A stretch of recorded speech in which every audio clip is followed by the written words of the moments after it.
Welcome back to The Talking Hedge. I'm Josh Kincaid, capital markets analyst and host of your Cannabis Business podcast. Today we've got Scott Berman. He's with the 76ers, Philly 76ers as the NBA statistician. Also have him on the podcast today because he's a principal with Panther, an investment group, kind of dipping his toes into cannabis. We'll talk about all of that today. Scott, thanks for being on The Talking Hedge. Yeah, thanks for having me. For people who haven't heard about you, don't know anything about what you're doing, just give us a little intro. Sure. So I live in Philadelphia, PA. Been involved in the cannabis world since 2014.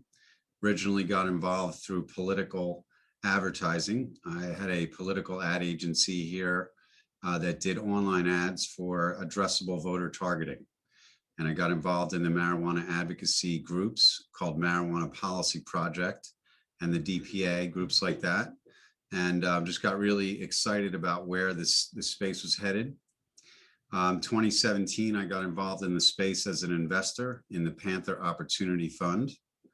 Since that time, we've done about 16 investments in cannabis companies. There was a previous fund with another 20 or so investments. So between our group, we're about 35 companies total. We like to take an active role in the space, make a lot of friends, and make some magic happen along the way. Interesting. Well, I want to talk about those investments and kind of the progression it's made over the years, and we'll talk about kind of what was hot pre-pandemic and what is now. But first, I kind of want to talk about your role. You've been with the Philadelphia 76ers for a few decades. Yes. You are maybe a statistician. I don't know if that's the correct title. Yes, how'd you get into that? What's that like? So I got into it at a very young age. My father actually kept the 24-second shot clock for the Sixers, starting in the late 50s, early 60s. So when I was about 10 or 12 years old, I came out to the games and my dad would give me a program and I would keep score in the book just for fun. Graduated college in 1988 and they offered me a job and I was really happy to be paid for something I thought was a lot of fun. So I started working a lot of college basketball in Philadelphia, like Villanova and Temple, Sal, et cetera. And then a couple years later, I started working full-time for the Sixers. So it's about 33 years ago now I've been doing that. So the job basically is attending every home game and keeping stats on a computer, every stat for both teams. And it's an exciting and fun and intense job. And I've been doing it, working with the same crew for a long time too. So made a lot of friends along the way. Very cool. Got about another month before March Madness, which of course is kicked off by National Corn Dog Day. Everybody knows that, right? Speaking of munchies though, the entire professional sports leagues seem to kind of be on the same page with regards to cannabis testing. So the NFL kind of made a mention about it. NHL wasn't going to test for it. Major League Baseball wasn't going to test for it. And I think the NBA finally came out and said, yeah, during this whole pandemic thing, we're just not going to test for it any longer. Do you think that's going to kind of move forward and be the new norm? Is there even a buzz about it? Or is it just going to kind of wash away? What's your take on that whole topic? I think it's a trend that's going to accelerate. And a lot of it has to do with the politics of cannabis. Many of these players now live in a fully legal state, adult use. So telling them they can't consume cannabis is like you can't have a beer either.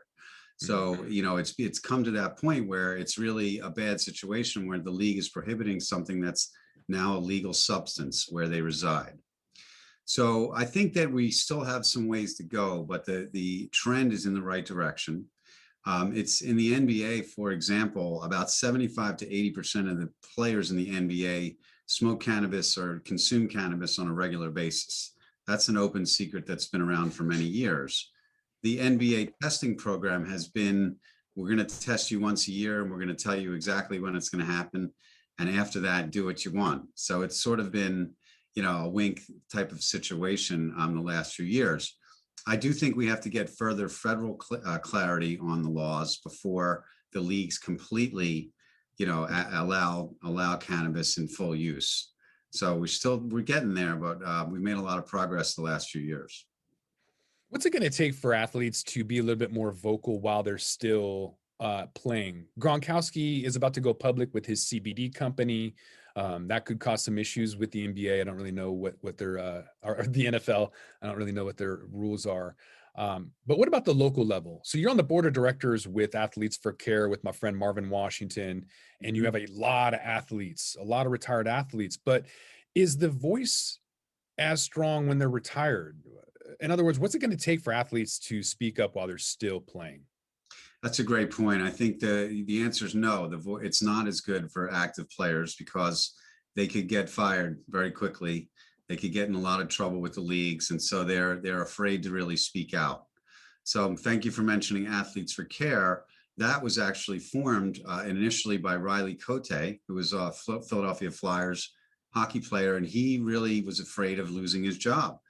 So he kept everything on the down low. As soon as he retired, he started to become much more outspoken about it.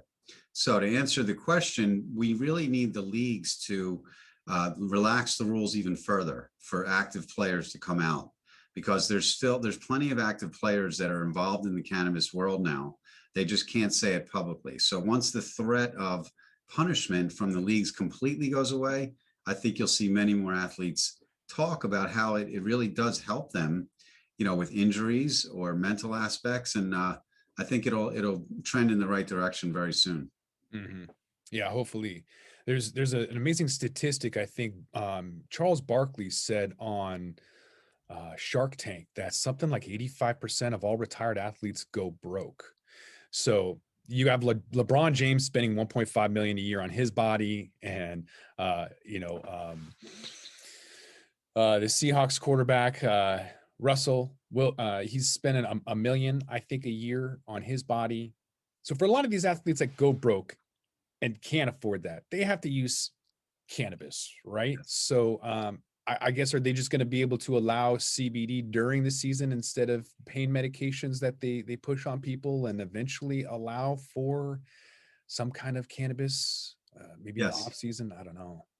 I think they will, and I think CBD is being used today. I think the Mhm. trainers in the NBA are giving CBD as treatment for many players. I think that's happening a lot now. The other thing that we want to reverse too is the giving folks opioid medication for injuries. That's been a major problem in the NFL for many years, and a lot of the athletes are saying we'd much rather consume cannabis than take pills for our injuries. So I think, and then there's the concussion Right. situation. A big part of what Athletes for Care talks about is traumatic brain injury Mhm. and how to help athletes that are, getting knocked around too much. And, cannabis, hemp, and CBD certainly provide relief there. And that's been proven over many times. Yeah, that whole patent 6630507 with the neural protectant would help with hockey and soccer and football and all these head injuries, rugby, anything else. Yes. Um, what? Tell me a little bit about the local level. So the Marijuana Policy Project, you're kind of helping them out in the Pennsylvania area. Tell me a little bit about what's happening at the local active level. Sure. So, Marijuana Policy Project for many years has written ballot initiatives in states that had votes up for grabs. And so each year they would focus, or each election year they would focus on a different place. So, but then you have a medical program in place, and then it's time to get it from medical to adult use. So locally here in Pennsylvania, we've had a pretty strong medical program for a couple years, and the governor is trying to flip it to adult use. We also have our neighbor right here, New Jersey, which legalized adult use and is looking to implement a law very shortly. And then you have New York State, where the governor has been pushing hard for it. So these advocacy groups, even though they win a battle, they have not won the war yet. And there's still a lot of local issues that need to be resolved. Once there's a law in place, there's still many local issues on where and when and how many cannabis businesses will be allowed to operate. So there's all sorts of things that happen even after election day that really set the trajectory for the market. So what has happened since election? I would imagine that being a lot closer to DC than I am here in Seattle, that you kind of Yeah. felt that more. So we saw it in the stock market. My gosh, with New Jersey and Montana, Arizona. What was the other one? Missouri with medical. South Uh, Dakota. That, yeah, South Dakota, can't forget about them.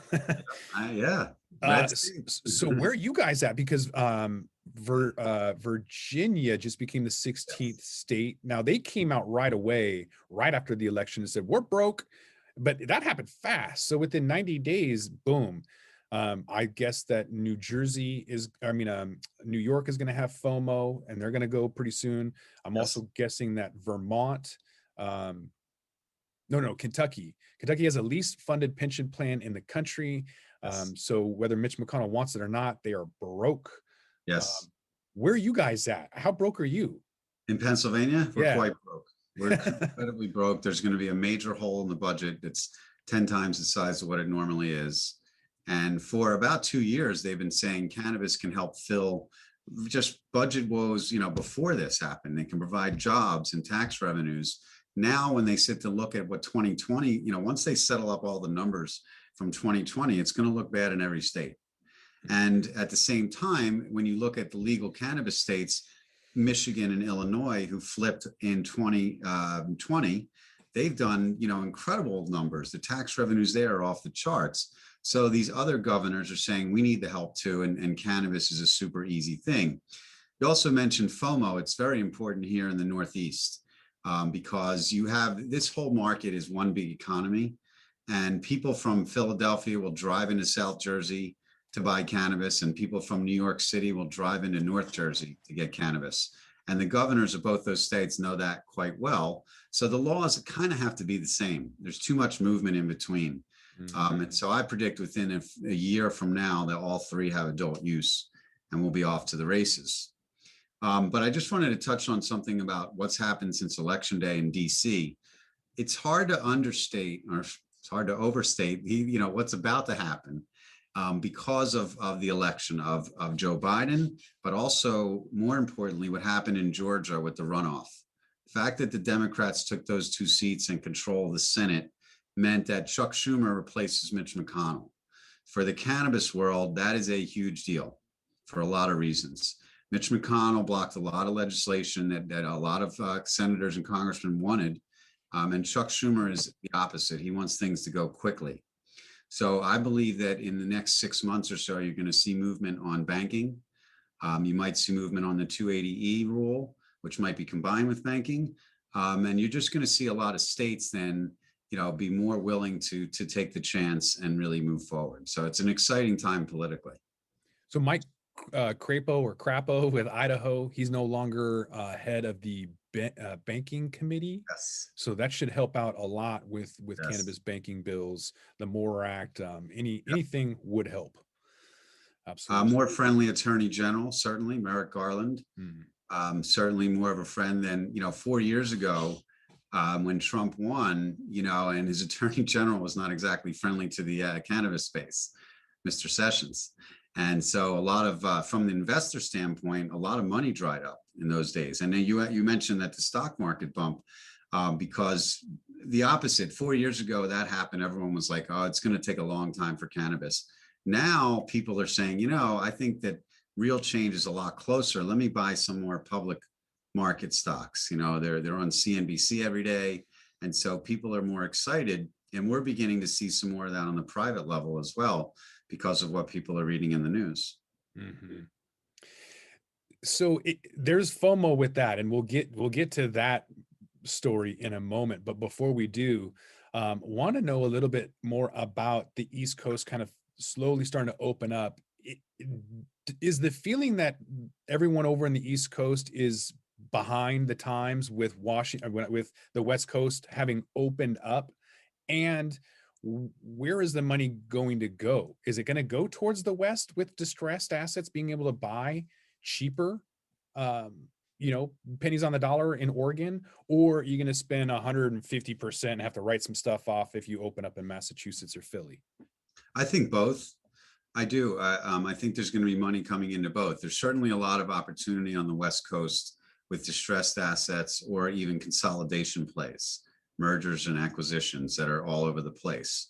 But I also think there's a lot of people that are going to come from the West Coast to set up shop here. A lot of people are going to want to be growing weed in New Jersey. They're about to give out 37 cultivation licenses, and there's going to be a lot of applicants. So I think that the market size, many people realize that the market size in this part of the country is absolutely huge. And we are about 5 or 6 years behind Washington and 10 years behind California and so on. So it's definitely a time for us to catch up. But what we know for sure, though, is the customer base is as big, if not bigger, than the West Coast states. There's more people here. I mean, those markets are doing, and with the exception of California, obviously, there's a lot of people, but the black market still dominates here. And so that's going to shift, and a lot of that black market money will go into legal entities, and there'll be jobs created and taxes very soon. Mm-hmm. Yeah, I think Massachusetts, they've got a ton of colleges right there, and there's just so many cities. So for me to go to Portland, I have to drive over 3 hours to hit a city. Right. And you could probably get through many, many cities in that same amount of time on the East Coast. So there is a lot of potential out there. And I'm sure there's a lot of investors drooling over that Yeah. idea. So sorry, I just wanted to add one other Go thing for it. about the investors is Yeah. that New York City, as we know, the financial capital of the world, there is the money that flows through the businesses there, the hedge funds, the investors, the private high net worth people, the family offices, et cetera. It's very large. And so my feeling has been all these years that people don't really realize what's going on in Seattle. Like I go to Seattle, I'm like, this is crazy. There's weed shops everywhere. There's so much business. And then I go to Portland, and then I go to Vegas and LA. And it's like, you could just sort of feel it. And so it gets me, pretty pumped up. You come back here and people are still like, it's really big on the West Coast, but once it becomes more real and they see it every day and they start to read the numbers, the investors in New York State and New York City are going to put up more money. There's going to be more institutional money coming in, and so I expect that to happen pretty quickly. I think it was 2017. Most of the people in New York had no idea what concentrates were. If you were to throw the word dab at people, they wouldn't know what you were talking about. They And that wouldn't wasn't know. that long ago. They wouldn't even know what vape pens were a couple of years ago, really, and liquid live resin and stuff. Mm-hmm. There's still, and that's actually a great point about brands and product type. We're still just scratching the surface here about what you can get actually in a store. I was just talking to Emily and Morgan Paxia of Poseidon Asset Management about, and Emily made what I would consider a hyperbolic statement that there are no brands. I totally agree, but I've been flambasted for saying it. And so I think a lot of people are like, no, there's brands out there. Well, yeah, just because you've asked what's the highest THC with the lowest price point, and now you have your brand, doesn't mean there are actually brands that people want to go to. So when you see something and you relate to it, and there's this exchange of identity, that is what brand identity and recognition is in the traditional format. Not just about price and convenience as the 2 points that people go to find their product. Branding is just now, I think, going to start hitting the scenes. Yes. What is that going to do to the Northeast when they have all these opportunities and examples of how not to do it? You don't copy Hershey, for example, and get sued. What is branding going to look like in the Northeast? Yeah, it's an exciting question, actually. I spent a lot of time thinking about this. So I think that you're going to see a lot of brands that have been successful out West try and open up and sell to this market. And some are going to fail and some are going to do well. Cookies is just the one example that everyone brings up because they've been the most successful at growing from state to state. And now people out here know the Cookies brand, even though they don't know it intimately. So I do think, I've always held this view that it's going to evolve like alcohol did way back. Now we can go to any bar in the country and see very similar brands of vodka and whiskey.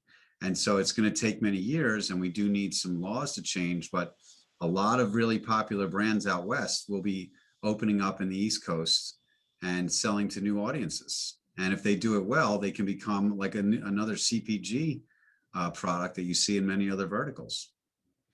Yeah, that's the idea. Become a consumer product good and not really an agricultural product. Hopefully, Yes. that will be the maturing point when we kind of can see that the whole industry is growing up and maturing. I want to talk to you about some cannabis investments. So, pre-pandemic, we saw a lot of people kind of getting into, um, maybe accurate dosing. You saw some beverages. People were talking about investing in cannabis cafes, even though they still aren't a thing. What was it like investing pre-pandemic, aside from ridiculous decks that were just an idea without any revenue? Yeah. Hopefully, you don't see any pre-money valuations coming through anymore. Not too many, but they're still out there. No, it's all over the place, really.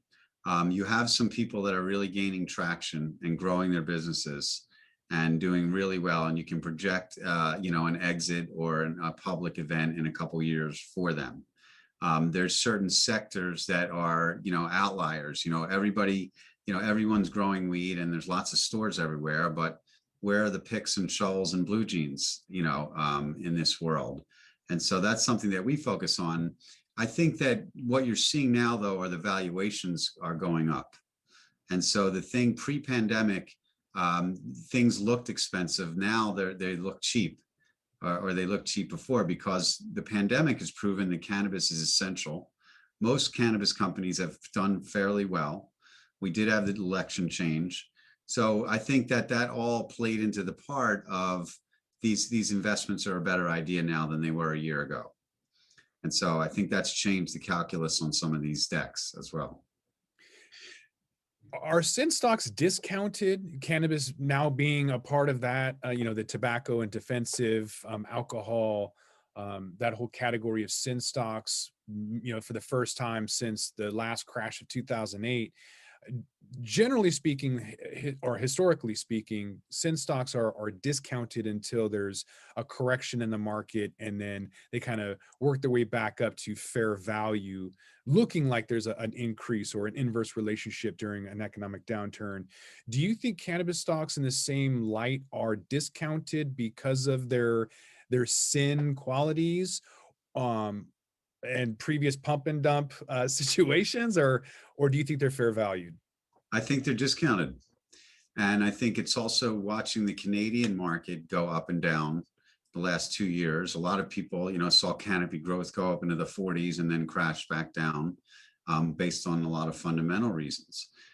So I think that you are seeing, though, some things getting overextended, but it's still early.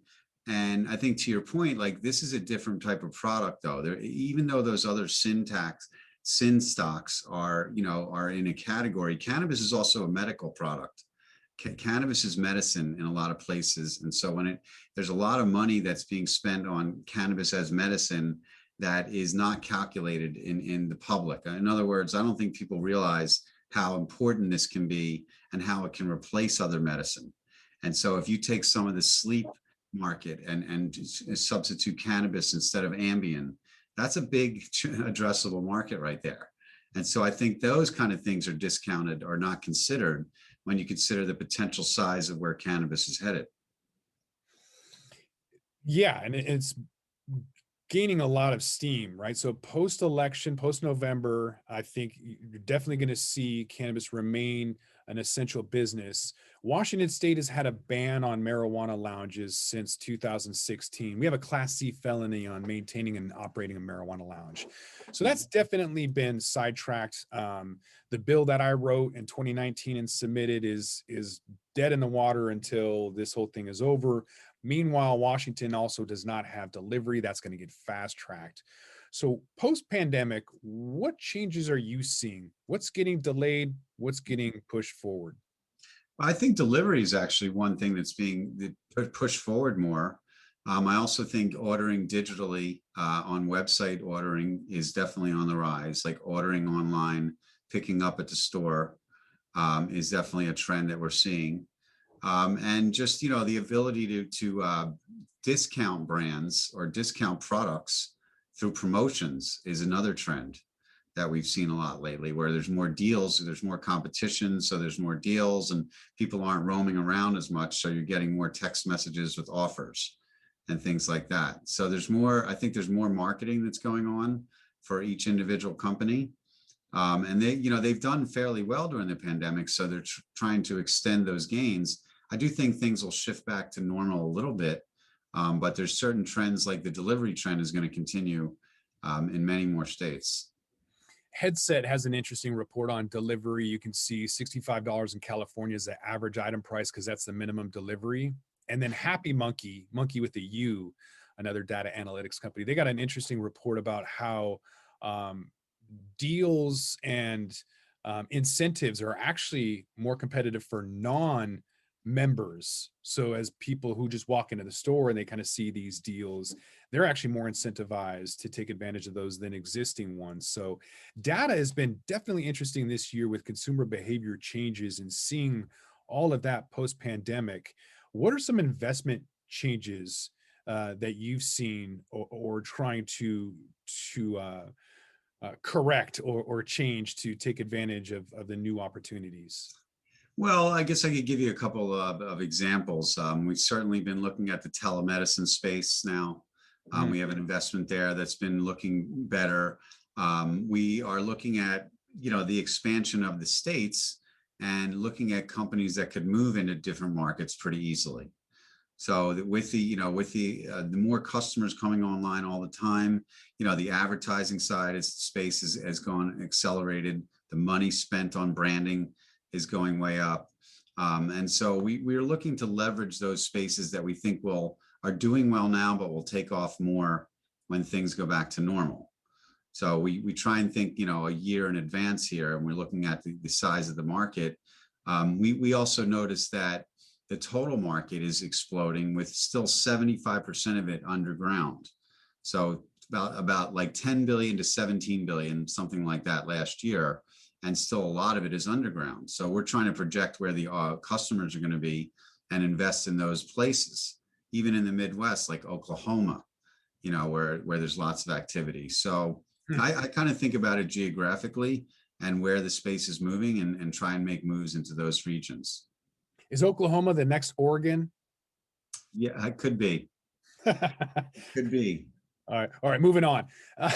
Telemedicine. I want to follow up with that because Puerto Rico, the advantages of doing business in Puerto Rico with bilingual call centers or telemedicine, I think is a phenomenal opportunity to take advantage of Puerto Rico's taxes down there being the only place in America you can go and not be forced to pay taxes because they don't have representation and you can't have taxes without representation. So is that something that you've seen companies look at? I don't, in my opinion, 85% of CBD companies will fail unless they have an entity in Puerto Rico.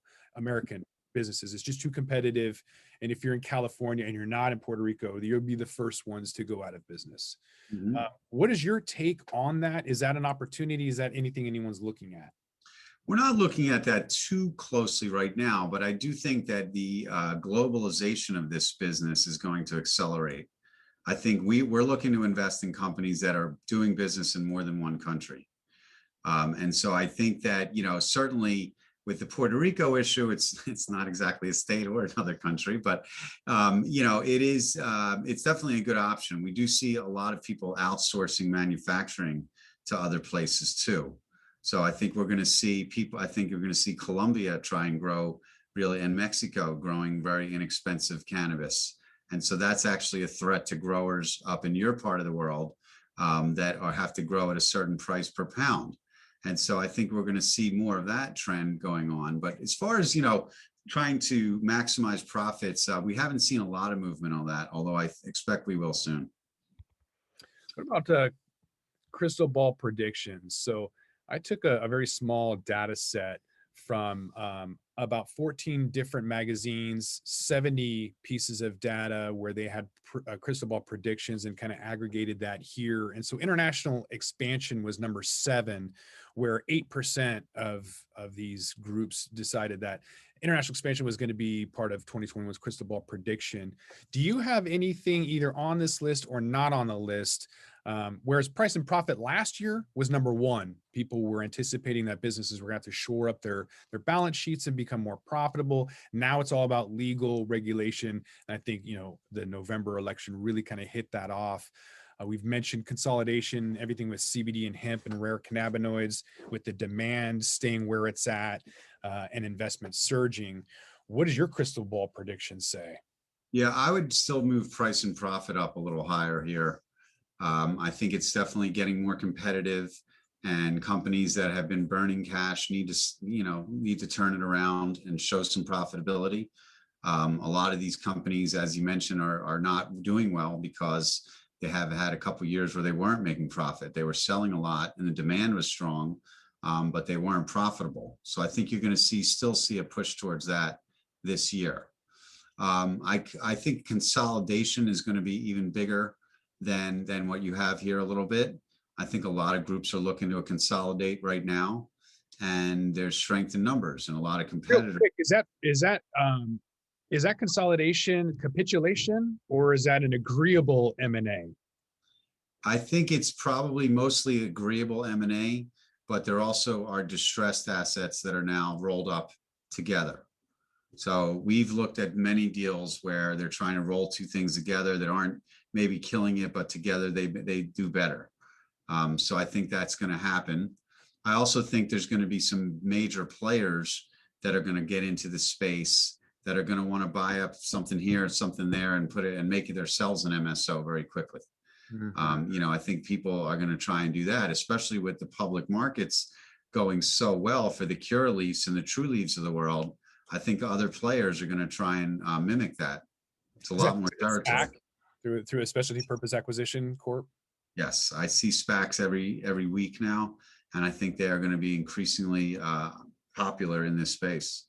We called them SPVs in 2008. Weren't they just specialty purpose vehicles, and now they're SPACs? Like, where'd it get the extra letter from? And yeah, I think that the difference is SPVs, you have to know what you're going to invest in first. For SPACs, you just have to have a really good team and a good plan, and you can get $1 billion. A really good PR team. Yeah. I hope it works out for all the SPACs. I really do. Let's jump into the markets. There's been a lot of interesting stuff that's been happening over the last month. Cannabis stocks have been going gangbusters.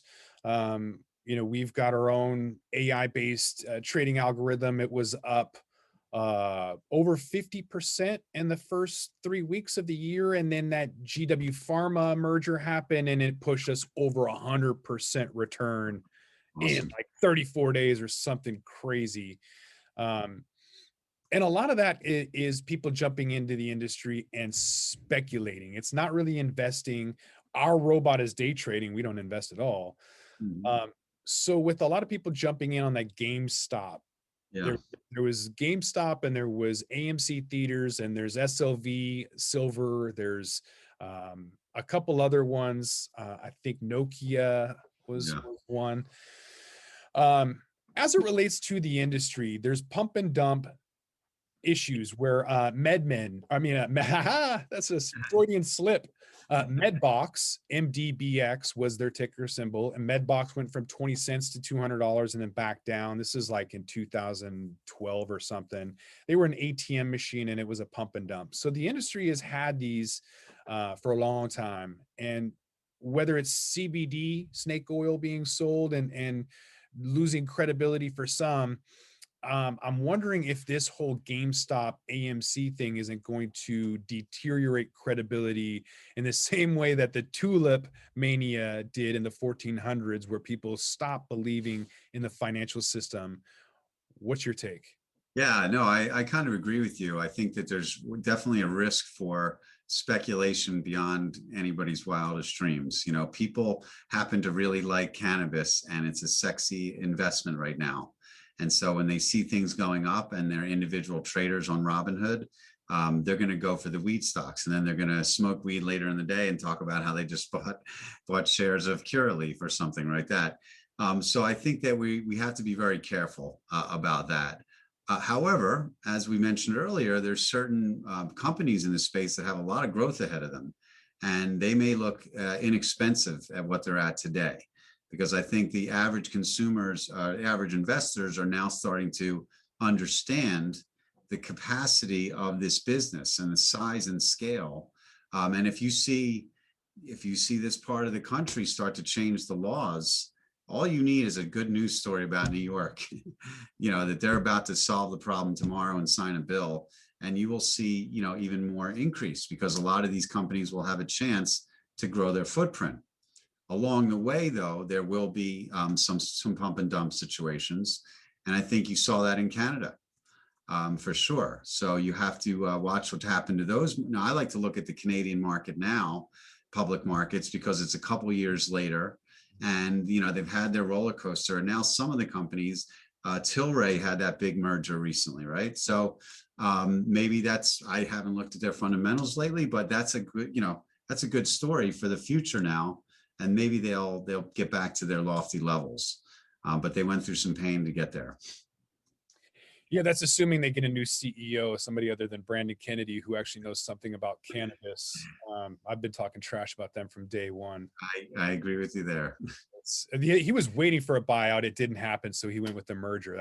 He was waiting for a Fortune 500 Coca-Cola to buy him out, but Yeah. he didn't have a clue about the industry nor the culture. Yes, the acreage and canopy situation is pretty interesting too. They're in this period of time where they're trying to achieve certain levels. I don't know all the details of it, but that deal doesn't look as good as it did when it was announced. Yeah, so they're closing down a $250,000 production facility. They got out of Colombia, which has great terroir and really low labor, which probably had something to do with the government of Canada not wanting to import it, whatever. But when you're writing off $3 billion and Aurora's writing off $1 billion, do I really want to invest that, knowing you're not really putting the money to work and you're just going to write my money off? I mean, I'm going to look towards the US as well, even though they're private companies. I'm going to try to get in on Dogecoin or something stupid that's going up 25,000% in a year, because these other clowns up in the north, they don't know what they're doing with my money. So why wouldn't I follow Tesla, where Elon Musk puts in $1.5 billion into Bitcoin? Unbelievable. It's insane when you start to look at what people are willing to do to get a return these days. The IPO used to be really, really risky, and now like crypto has made that even more risky, and people are looking for even higher risks. Is that a result of the deterioration of the dollar as we keep printing money, or is it the gamification of the stock market? I think it's more the gamification of the stock market and the ability for average investors with not a lot of money to really trade in and out of stocks for no cost.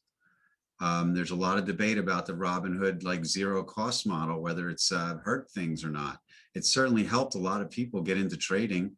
I also think you have people sitting at home during the pandemic and not spending money on vacations and bars and restaurants, and they're sitting home trading stocks. So I think that is the combination of it too. And I also think you have people that are not really following the fundamentals.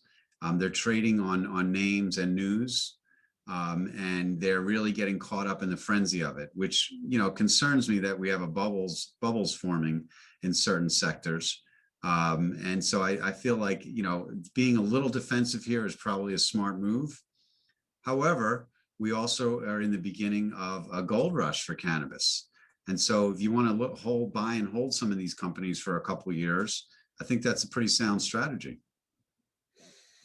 Yeah, I think there's a lot of them that are going to either be gobbled up or, out of business, but plenty of them that are going to stick around. So you definitely want to find. I wanted to add one. Sorry, Josh. Wanted to add one other thing about the price of these things. I do refer back to politics a lot, and if these bills go through, if the banking bill and 280E are combined and pass, that immediately will add value to those stocks fundamentally. Mm-hmm. Whatever their EBITDAs were and whatever their projections are, they're going to just tick up. And whether they do more than banking. Yes, correct. Yeah, banking would be convenience, but 280E means you get to write off your employee taxes. That's huge. That's huge, and immediately the valuations go up of all the private deals. I mean, we're racing to get into more private deals at current valuations because we know they're going up.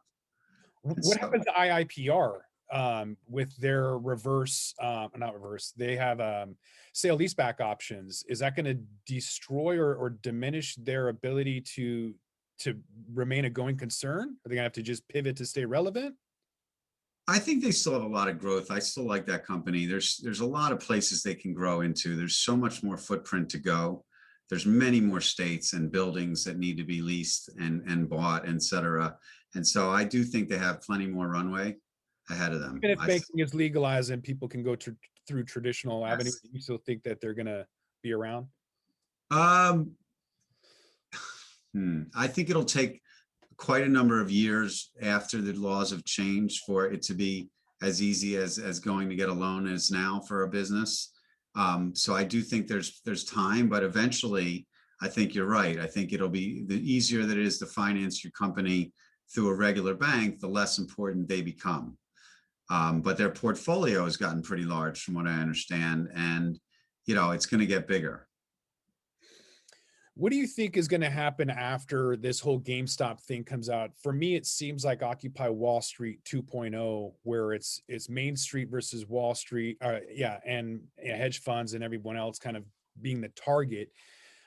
If there is a lack of trust in the industry, is it a matter of time before people just kind of jump back into it? Or is it going to take something like an artificial intelligence based trading platform for people to feel comfortable getting into the industry? What is going to be the game changer for people to look at a corrupt system and still want to participate in it? I think the answer is technology. I do. I think there's a lot of things that people don't understand about the way stocks are traded and the way, the reserves that they need. I think the Robinhood CEO was saying, we needed to come up with $3 billion by 9 a.m. or we were in big trouble. And so I think that the system is a little bit rigged for the hedge funds right now. And I think technology could solve that problem, but it needs to be regulated better. There's too many regulations that are exploited by fancy financial trading firms with, and then the individual investor kind of gets left out sometimes, which is what made this story so fascinating. Is this is one of the few times I can remember where the little guy actually beat out the big guy, whether it was worthwhile or not. Like a lot of hedge funds lost a lot of money that day, and a lot of individual investors. But at the same time, I feel like the individual investors were just trading just to trade and enjoyed watching their screens light up. And then they reality hit in a couple of days later, and they can't afford those losses, the individuals. So they need to be protected from themselves, I guess is what I'm saying. Yeah, there's that unfortunate story of a kid who thought he was negative like 700,000, but it was really just his margin account, and he committed suicide. So Oh, when I worked for a brokerage firm, you weren't even allowed to have margin unless you could prove that you were financially sophisticated. But right. yet at something like Robinhood, they give it to you as like a default. So now you could trade options, and that was a whole nother thing. Like in order to be, margin and options, all these things were individual applications that were vetted. And now it's like, nope, default, go for it. Don't care about you. Uh, Yeah. I'm not really sure. I mean, apparently it's legal. I don't think it's moral nor ethical at all. But people do need to take some responsibility. I mean, there is no financial school. You don't go to school and learn about how to write your checkbook. So we need Yeah. to change that too. Um, Yes. so a whole bunch of stuff needs to change. Yeah, no, I agree with that. We do need to protect the individual person, but everyone needs to understand if they're going to trade like this, they need to know the rules. It's complicated. Options trading is complicated. And unless you really sit there and study it and pay attention to it every day, you could lose a lot. You shouldn't be able to just look up Iron Condor and click Iron Condor and have Robinhood figure it out. Like if you can't figure out the spreads and straddles and the puts and calls yourself, you shouldn't be able to push one button and have it be like bing bing bing bing. Here you go. That's the Mhm. most complicated option strategy out there. And if you don't know that what it's made for, you should be buying it. I think Right. I think it's incredibly irresponsible on Robinhood's behalf to allow novice investors to buy incredibly complex, sophisticated option strategy. So The shame com- on you, Robinhood. No, I completely agree with that. And frankly, the interview with the founder was a disaster on that day. And I just thought he was way in over his head and didn't really realize what they unleashed. Having said that, they did, it was pretty open and honest about how the Robinhood thing worked. And they did level the playing field and allow people to trade that couldn't really afford or have a stockbroker. So they did something interesting along the way, but it's just like everything else. It needs to be, reined in a little bit. Yeah. Kind of like big tech too, I guess. Yeah. Yep. Definitely we'll probably be seeing more of that. Maybe, I don't know, with the Biden administration, maybe not. Facebook might get off scot-free. We'll see. Um, Anything I left out? Anything else you want to cover before we roll this one up? Well, I just would have wanted to say that, after spending about 7 years in this space, I feel like it's still the first or second inning a lot of the time. And I do think that there's just enormous opportunity for growth in so many different sectors. We are currently deployed in about 20 or 22 different types of cannabis investments, lab testing and trade shows. And I think there's continues to be a lot of opportunity out there, just being with the right people at the right time in the right markets. There's a lot of growth ahead for both public and private deals. So it's an exciting time. It is. I felt like I was really late to the game in 2015. And Yeah. I can't believe it's only is that only 6 years? So I guess I started in 2013, but really kind of got involved in 2015. But yeah, it's at the same time, 6 years, not that long, but it's been a lifetime in this industry. It's like dog years. Yes, it is. It's like dog years, and but it's just a lot of great people along the way. And it's a pleasure meeting you. I really appreciate you having me on today. But I love exchanging, ideas and thoughts with other cannabis professionals. And it's just so stimulating, and so many people have interesting businesses and dreams. And, our job is to help people realize those dreams, with investment and advice and consulting and advertising. And I just think, it's so exciting to be part of an industry at these early days. And, back to this part of the country, it's going to look a lot different in a couple of years. And I'm going to be here and watching it happen. And that's exciting too. It's going to be really cool once everything opens up, and post-pandemic world is here, where events are a thing, because Illinois, and all these other states, Vermont or New Jersey, that have events, that I haven't been able to go to. Arizona. Yeah. I haven't been to the Dakotas. Might as well go up there. You got to get you on the East Coast though. Yeah, no, I haven't been to New York in a long time. But yeah, but you get out there. I haven't been to Philly. You guys need to get some infused queso. That should be your thing. Washington needs some infused coffee still. We don't have that, so maybe we should start that. We'll trade. I'll bring coffee to you, and you can bring infused queso here, and we can do Philly cheesesteaks and coffee. There you go. I'm in. I love it out there. Seattle's a great place. All right, look me up next time you're here. Okay. I want to thank my guest, Scott Berman. He's a NBA statistician with the Philadelphia 76ers, also a principal with Panther. Is it Panther Capital? It's actually the Panther Group. The Panther Group. What are some of the links? Where can people find you at? Well, our website is institutionalcannabis.com. And we're actually putting up a new Panther Group website soon. And you can always find me on LinkedIn.